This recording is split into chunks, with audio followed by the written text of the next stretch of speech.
The Father Brown Stories by G.K. Chesterton.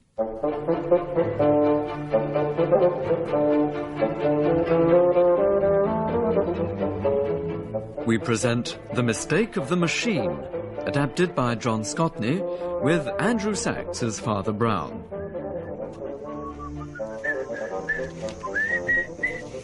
Hey, what in tarnation? Where's my flashlight? Hey, who's there?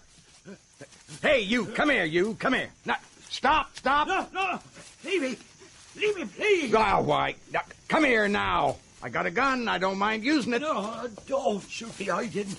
Oh, Jesus. Oh, well, I just wonder where you're running from, friend. At this time of night, too. That's it. Now, slowly does it. Into the light of my flashlight here. Let's have a look at you. Look, don't. Keep your hands high. Say, you sure are one very unlucky Irishman to run into me this time of night. Who the devil are you? The name's Greywood Usher. I'm governor of the jail here. And I guess I got a pretty fair idea who the devil you are, stranger. Come on now, this way. And I strongly advise you don't try anything funny. Help yourself to sugar, John. Oh, thank you, yes. Do you know, this is the first proper cup of tea I've had since I arrived in America.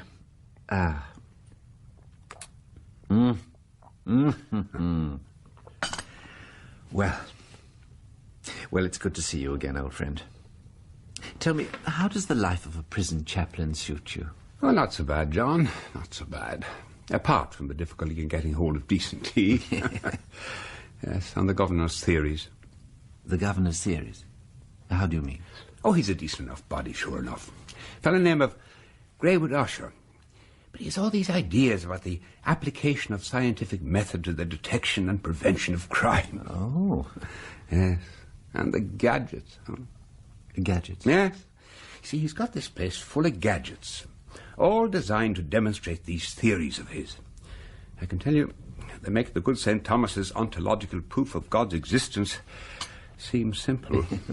Yes, good old Aquinas. I wonder how many times at the seminary we sat up half the night arguing about him. Yes, and setting the world and Mother Church to rights. Oh, they were grand days. Grand days. That they were. How on earth did you know I was in Chicago, Jim? I read it in the Pink Press.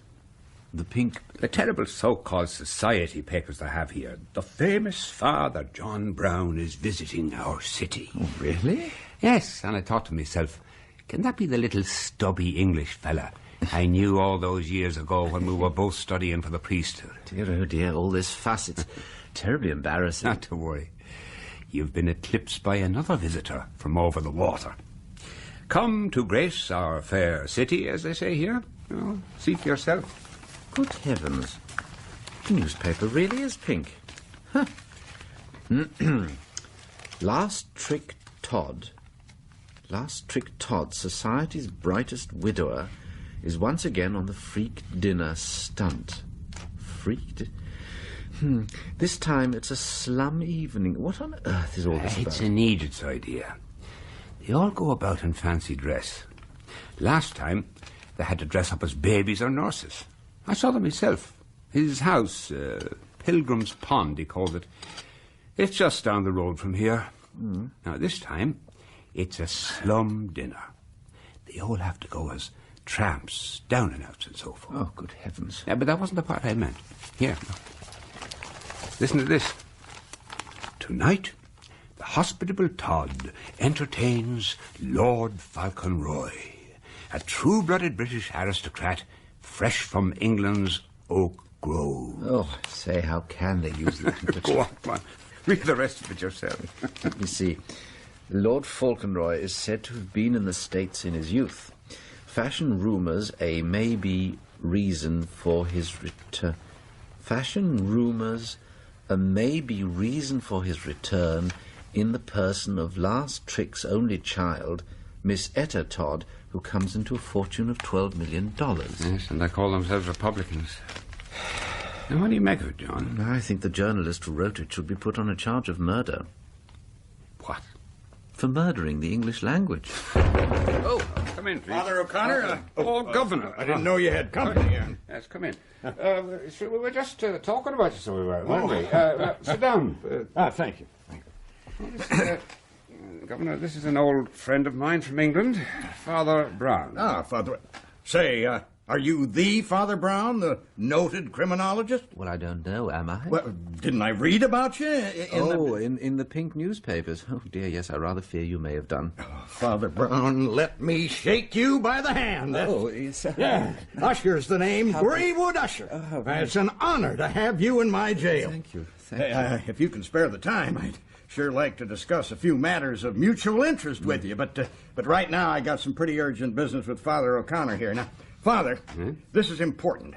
In your visits to the Sequa convict settlement, did you ever come across one Oscar Ryan? Now, you must know him. He's an Irish Catholic. Oscar Ryan? Yes. No. What? I don't think so. Oscar Ryan? Well, it does sound... Yeah. No, sorry, no. Now, that is a pity. I was hoping you might be able to identify him. After all, he is a Catholic. You sure you don't know him? Well, I'm sure I've come across the name somewhere, though. Why, you sure have. It's right there in that newspaper you got in your hand. There, you see. Convict escapes from Sequa. That's a convict settlement, Father Brown, about 30 miles from here. Now, I see. Apparently, this fella, Oscar Ryan, overpowered the warder on the north wall and took his gun and jumped down. They only had one guy on patrol on account it's so steep and dangerous there. Didn't they find a note or something? But they sure did. Here, it's in the paper. The warder was found bound and gagged. Beside him was a note reading, "I've taken the gun, but will use it only for self-defense. I mean no harm to any man but one. I'm keeping the bullet for Pilgrim's Pond." Pilgrim's Pond, Jim? Isn't that where the... Yes, it is. Anyway, boys, have I got news for you? Jack Hill, he's the governor of Sequa, see? He's sure gonna eat dirt when he hears what I gotta tell him. He sure is. And what's that, Mr. Usher? Why, don't you see? I got him. I got Oscar Ryan in cell 25. I got the guy that bust out of his jail. Locked up safe in mine. I was out walking. Like to walk in the evening, gives me time to think. That's when I get my best ideas. Anyway, I saw this figure. Reckon I know an escaped convict when I see one after all these years. How, Governor? Why, the obviously stolen, rough, ill-fitting clothes, the furtive, frightened manner when I turn my flashlight on him. It becomes second nature. You should know that. Didn't recognize him when I first saw him, though. Then I realized it had to be Ryan. Why? Well, first there was the Irish accent. Ryan is Irish. But there are plenty of Irish in these parts, Governor. I'm glad it wasn't me you saw. But he was also in the environs of Pilgrim's Pond. It wasn't a quarter of a mile behind him. And that's the place Ryan said he was making for in his note. And what about the gun? The gun? Yes. Didn't he also say in the note that he was keeping a bullet for Pilgrim's Pond? I'm sure a bullet isn't half so useful without a gun. Well, we found no gun on him.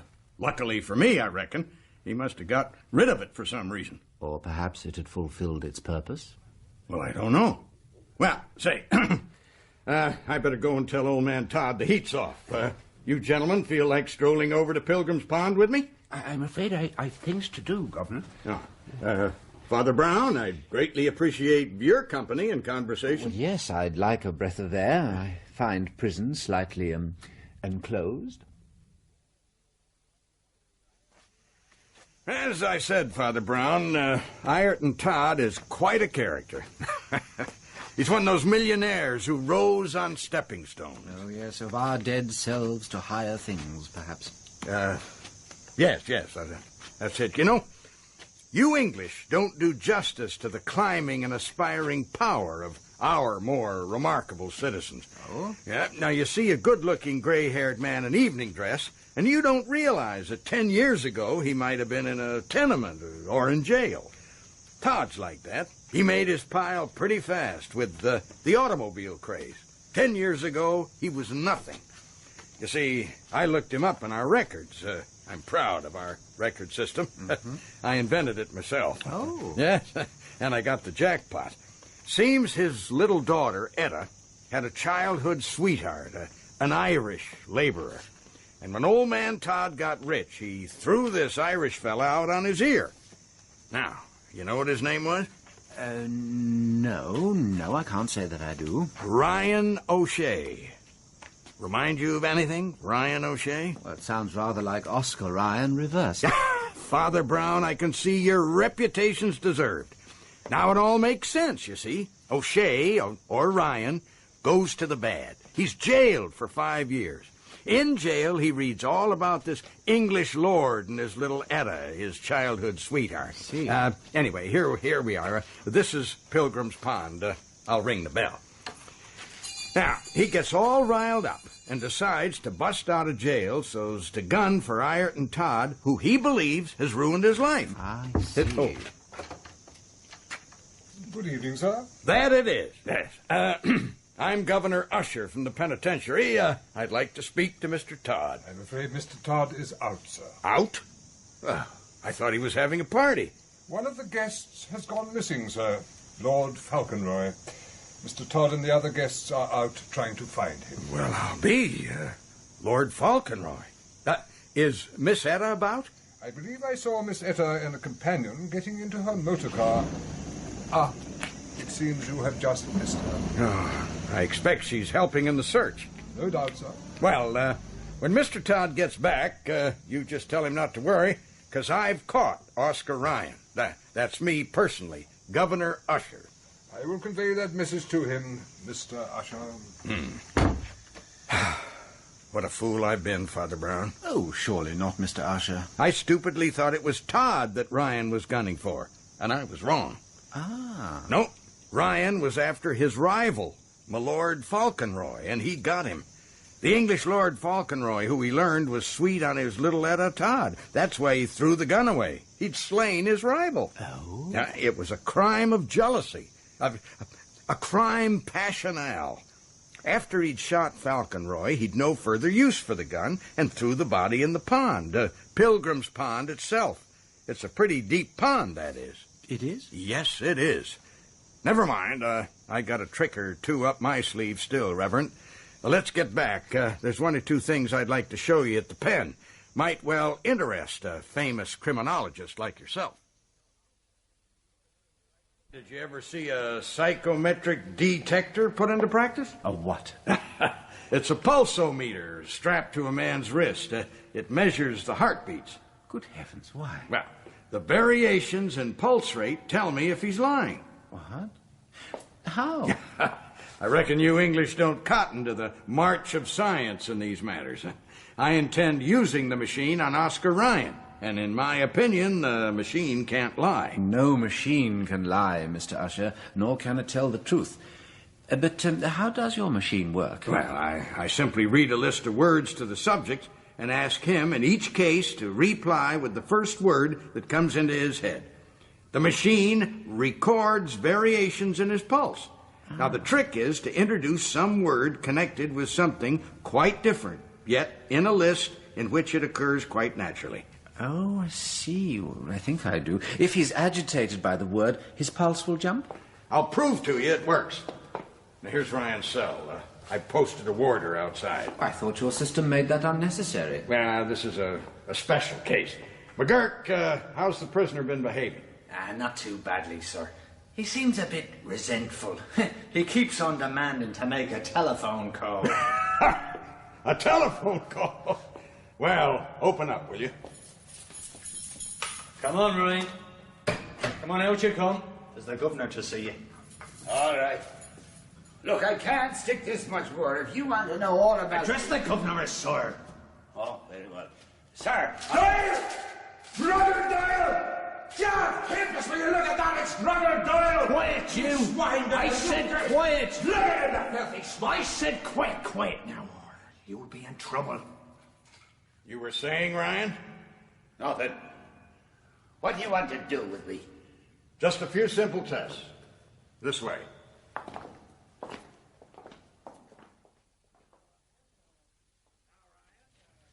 Now, Ryan, I'm going to say some words to you, and I want you to reply with the first thing that comes into your head. Very well. Right. Bird. Brain. Robin. Good fellow. Owl. Waverley Pen. What? It's an advertisement on the railway. They come as a boon and a blessing to men, the Pickwick, the Owl, and the Waverley Pen. Oh. Wren. Jenny. Falcon. What? What did you say?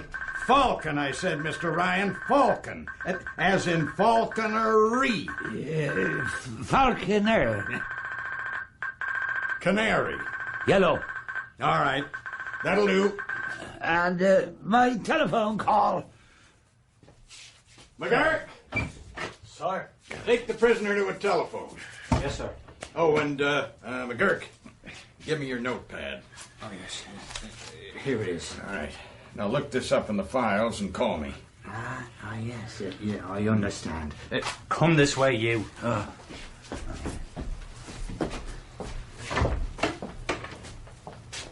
Well, Father Brown, you saw the way that needle jumped when I mentioned Falcon.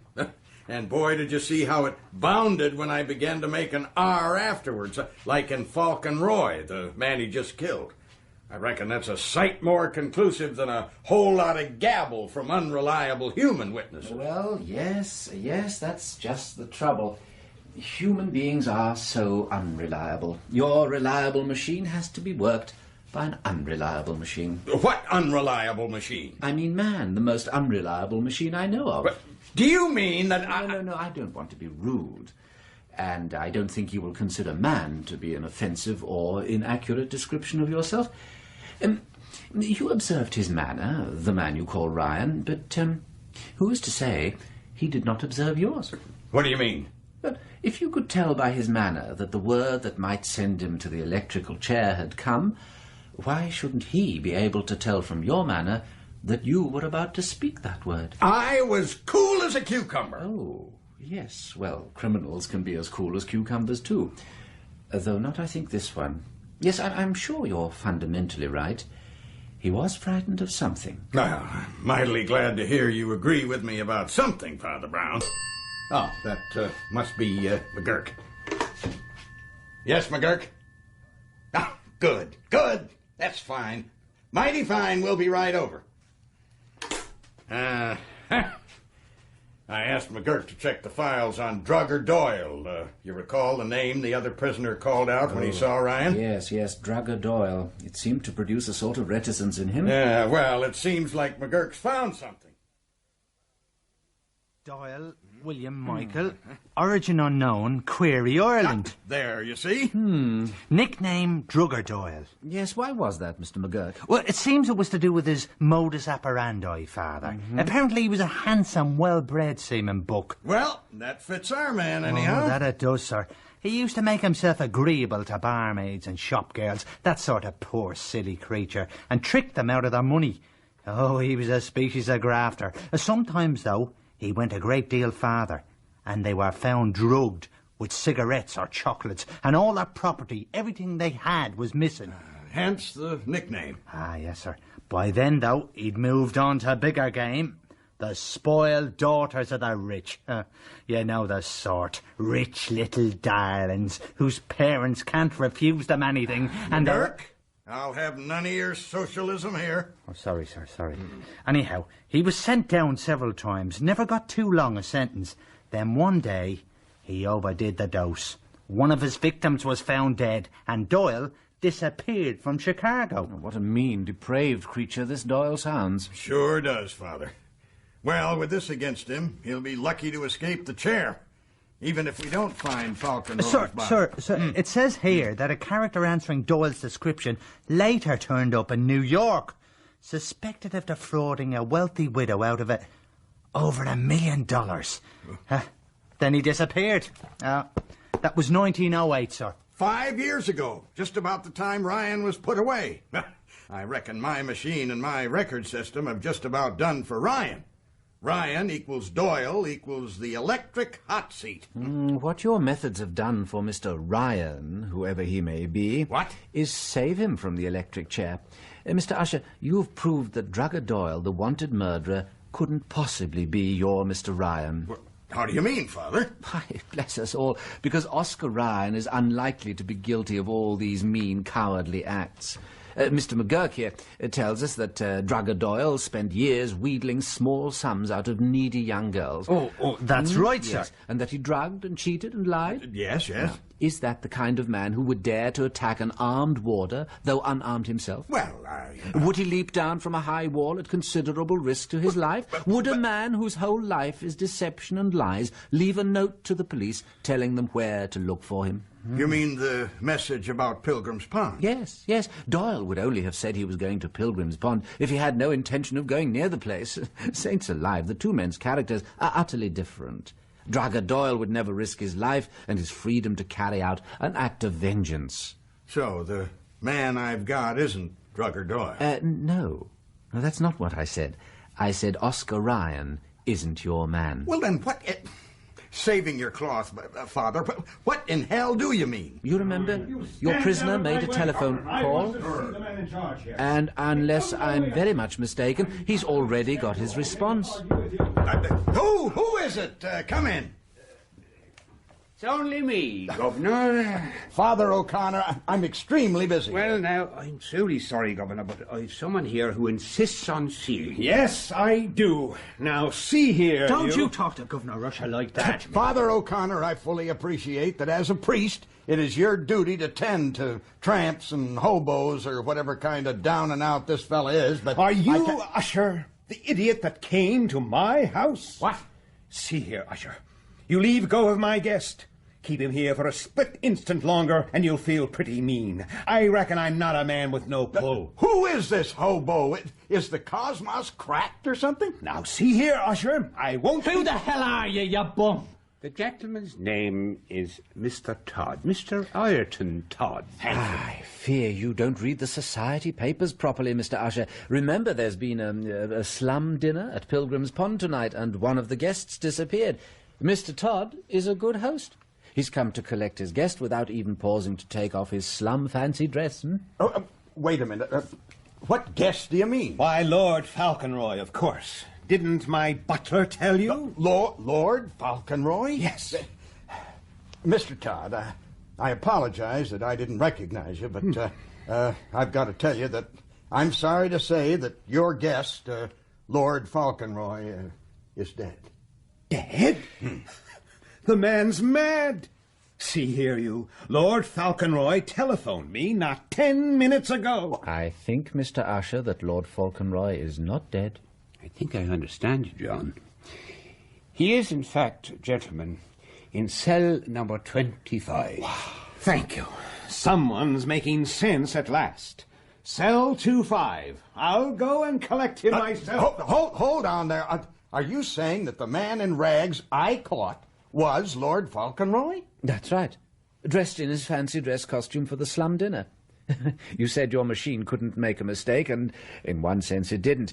But the other machine did, the machine that worked it. You assumed that the man in rags jumped at the name of Lord Falconroy because he was Lord Falconroy's murderer. He jumped at the name because he himself was Lord Falconroy. Then why the blazes didn't he say so? Well, perhaps he felt his flight and panic were hardly patrician. Yes, perhaps in his terror he was glad to escape from the avenging arm of Oscar Ryan into the comparative security of a prison cell. I suspect he was just going to tell you who he really was when that fellow in the other cell opposite saw him and found another name for him. You mean you... Now, wait here. The man I caught really is Drugger Doyle? Lord Falconroy is Drugger Doyle? It seems a strong possibility. Yes, I think it is probable that Lord Falconroy and Drugger Doyle are one and the same. Oh, I've no idea what you lunatics are talking about. But I demand that you release my guest immediately. No, Mr. Todd, I will not release Lord Falconroy. Oh? I'm holding him pending investigation of a murder that occurred in... you got the file there, McGurk? Yes, sir, here. Thank you. In 1905 in the state of Illinois under his then alias of Drugger Doyle. You'll answer to this, Usher. I'm quite prepared to do that, Mr. Todd. Mr. Todd, have you informed the police that your daughter is missing? How the hell did... No, sir, I have not.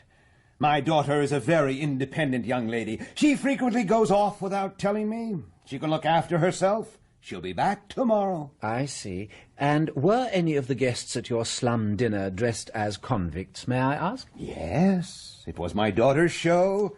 She had quite a few of her friends dressed like that. Look, I've had enough of this nonsense. I'll be round to see Falconroy in the morning with my lawyers. Good night. Well, I shall be quite surprised tomorrow if the pink papers don't report something like astounding elopement of escaped convict with heiress, her childhood sweetheart. Well, I'll be. I guess Etta arranged this whole freak dinner just to cover her getaway with Ryan. But why did Ryan want to kill Falconroy? Well, it's all in the files, sir. It seems before Todd got rich, Etta was one of the poor girls that Doyle deceived. And when Etta told Ryan who Falconroy was, he decided to combine avenging her with their elopement. Then why didn't he kill him, John? Oh, I imagine Falconroy fled when Ryan threatened him, and the lovers weren't prepared to jeopardize their plans to elope by pursuing him. Huh? Love mattered more to them than hatred, it would seem. That is something. Imagine Lord High Falconroy being a fake. Oh, he's no fake. What? No, he's a perfectly genuine peer of the realm. Mr. Usher, you don't do justice to the, climbing power of our more remarkable citizens. You see a good-looking grey-haired man with a title, and you don't realize that 10 years ago he might have been, in jail. In The Mistake of the Machine, by G.K. Chesterton, the part of Father Brown was played by Andrew Sachs. O'Connor by T.P. McKenna, McGurk by Billy Boyle, Usher by Don Fellows, The Prisoner by Brian Haynes, Todd by Ed Bishop, The Butler by Manning Wilson, and The Convict by Stuart Organ. The Mistake of the Machine was adapted by John Scotney, and the director from Bristol was Alec Reed.